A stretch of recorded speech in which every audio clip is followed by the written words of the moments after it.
Je m'appelle Olaya, je suis espagnole, c'est pour ça ça fait un peu bizarre mon prénom, mais bon, on est au Parlement européen, donc il y a de toutes les origines et de toutes les langues.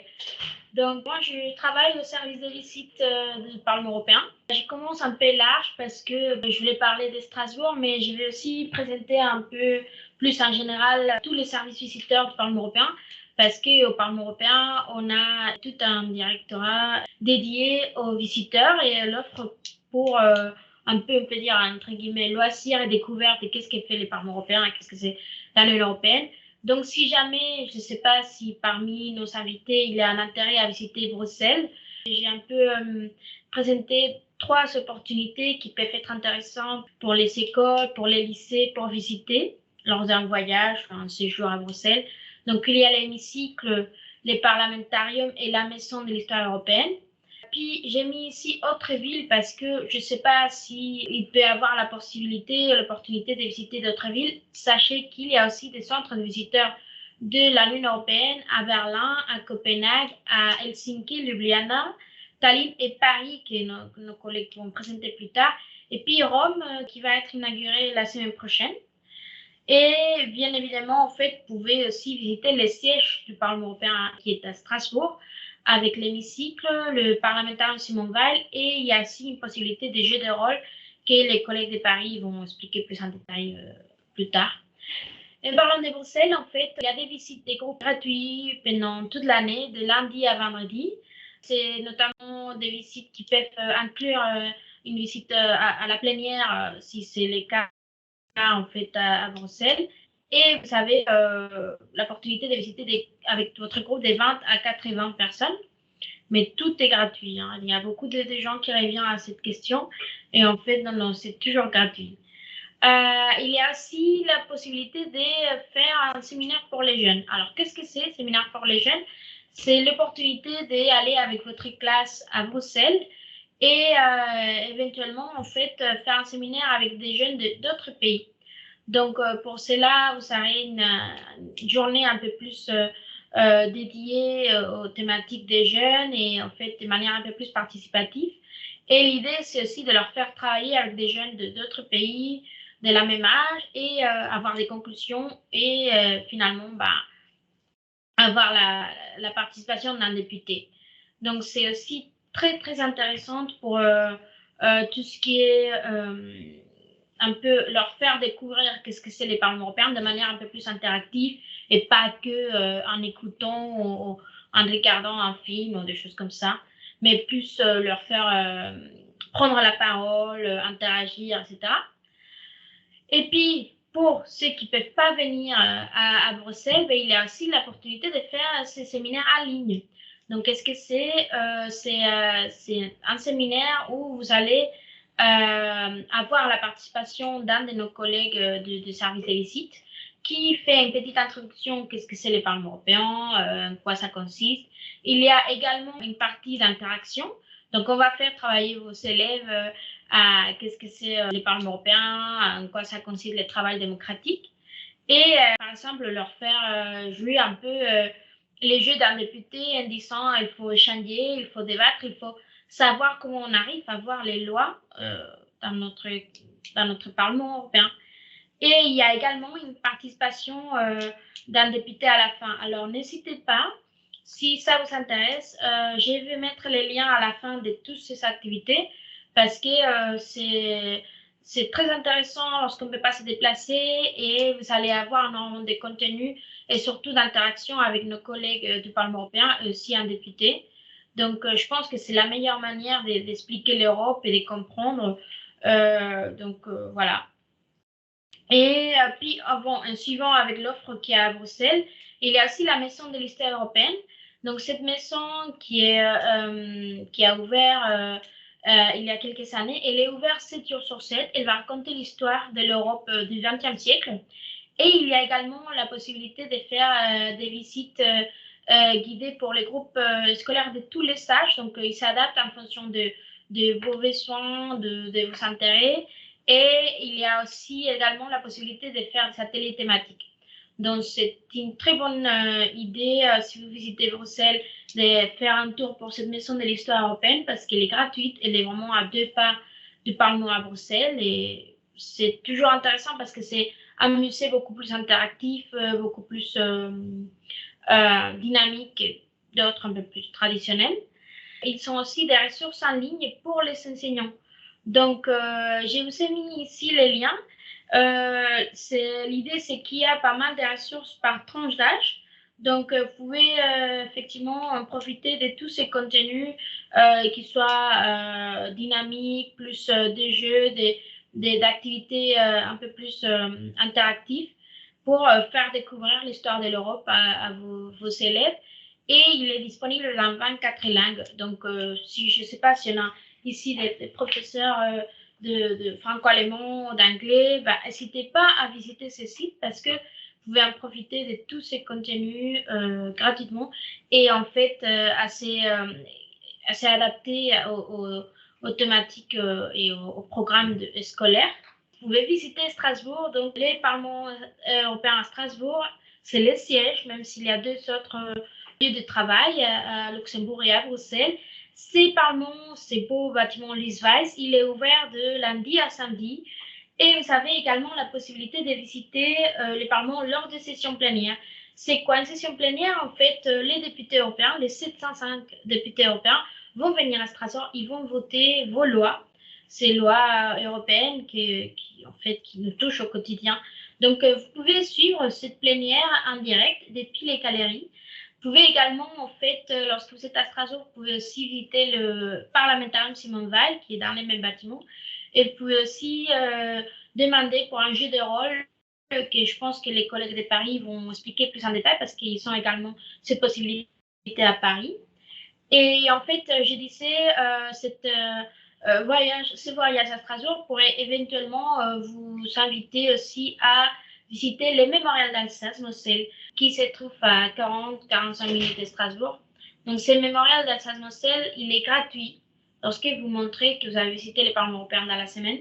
Et ce musée, en fait, il va raconter l'histoire du XXe siècle de la région Alsace-Moselle. Donc, ils sont changé plusieurs fois des nationalités. Et il y a aussi un dernier parcours de cette histoire que c'est en fait lorsqu'on devient siège des institutions européennes et c'est également gratuit pour vous lorsque vous venez au Parlement européen. À part tout l'offre Bruxelles et Strasbourg, en fait, je pense que souvent, c'est compliqué de suivre tous les infos, toutes les opportunités qu'il y a côté jeunes. Donc, je vous présente ici une plateforme qui a été créée récemment pour regrouper toute l'offre jeune du Parlement européen. Donc, vous avez ici les liens. Je pense que les slides vont aussi être partagés, où vous allez retrouver les informations de Euroscola, des écoles ambassadrices, des stages, tout ce qui peut être intéressant à tous les jeunes entre 16 et 30 ans. Et que parfois, c'est compliqué à trouver l'information. Là-dedans, vous avez tout regroupé. Et j'ai aussi mis un peu en lumière trois initiatives que je trouve qui sont très, très intéressantes et qui peuvent effectivement aussi mobiliser vos étudiants. Donc, c'est la rencontre des jeunes européens, European Youth Event, qui aura lieu, la prochaine édition aura lieu en juin 2023 à Strasbourg. Vous avez aussi Discover EU, que je vous expliquerai plus en détail tout à l'heure. Et puis, les prix Charlemagne pour la jeunesse européenne, qui c'est en fait un prix qui va donner le Parlement européen à tout projet mené par des jeunes et qui défend les valeurs européennes et qui promue en fait une diversité européenne. Et ces prix vont jusqu'à 7 500 € pour aider aux projets et aux jeunes à faire grandir leur initiative.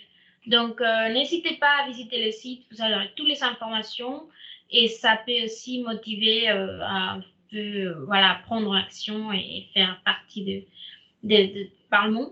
Je disais pour l'European Youth Event. Donc, cette édition d'European Youth Event, il se font depuis 2014, tous les 2 ans. Malheureusement, on a dû arrêter à cause de la pandémie.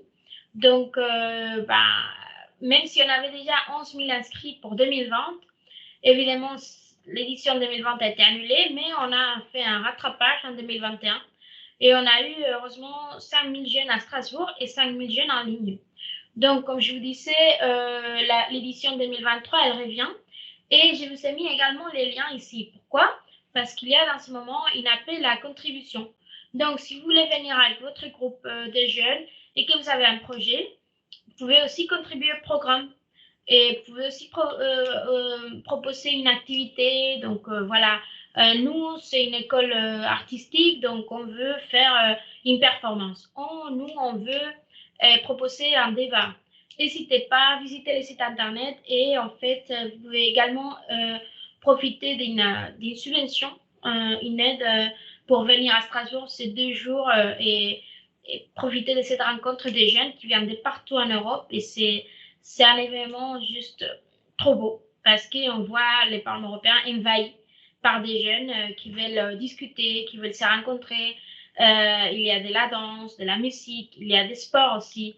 Et en fait, on voit vraiment qu'il n'y a pas de frontières et qu'on est, comme il dit, on est dans la diversité. Et puis, je vais parler aussi de Discovery EU, que c'est un programme qui est un peu plus inconnu parce que, bon, je pense que c'est aussi très, très récent. C'est que depuis 2018.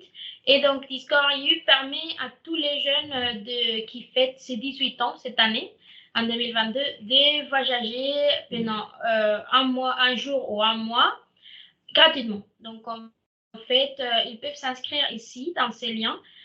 C'est un programme d'Erasmus+, c'est une initiative de programme Erasmus+, et en fait, ils peuvent profiter d'un pass Interrail pour voyager partout en Europe.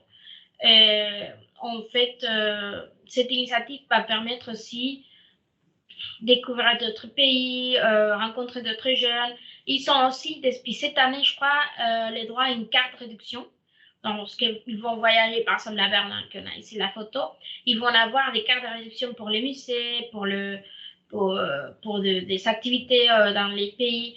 Donc, n'hésitez pas à partager si vous avez des élèves nés entre 1er janvier 2004 et 30 décembre, ou si vous avez des enfants ou des familles. C'est assez inconnu et puis ils peuvent candidater jusqu'à 25 octobre. Donc, il reste encore 4 jours, n'hésitez pas.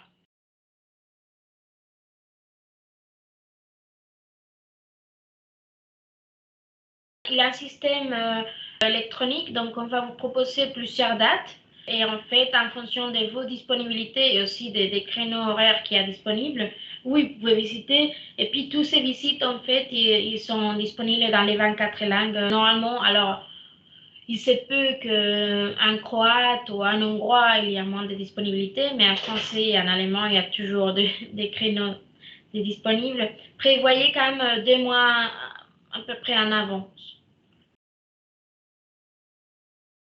Pour Discovery EU, c'est pour les jeunes qui sont nés, je crois, en 2004. Donc, tous les jeunes qui sont nés en 2004, ils peuvent candidater. Donc, on peut taper Discovery EU Parlement européen et vous allez tomber sur le site des candidatures et c'est ouvert jusqu'à 25 octobre, donc il faudra se dépêcher. Oui, en fait, c'est exécuté par nos collègues aussi. Ça fait partie du Youth Portal et il y a plein des infos là si vous vouliez aller voir. Mais il faut avoir eu 18 ans dans l'année de la demande. Pour la question des députés, vous pouvez faire une demande directe aux députés. Tous les députés, si vous allez sur le site du Parlement européen, ils sont ces coordonnées visibles, donc vous pouvez envoyer un mail, même en fait, ils sont aussi le numéro du bureau invisible. Donc, n'hésitez pas. Il y a notamment des eurodéputés qui sont, par exemple, transfrontalières, d'ici du côté de Baden-Württemberg, qui vont être sensibles à ces questions franco-allemandes. Donc, eux, vous pouvez demander effectivement de faire une visite avec votre école. Et parfois, il y a même des possibilités de financement du côté des députés. Ça, par contre, je ne connais pas trop parce que ce n'est pas notre domaine. Mais les députés européens, ils peuvent donner des subventions à des groupes parce que tous les citoyens, ils ont le droit de visiter les institutions.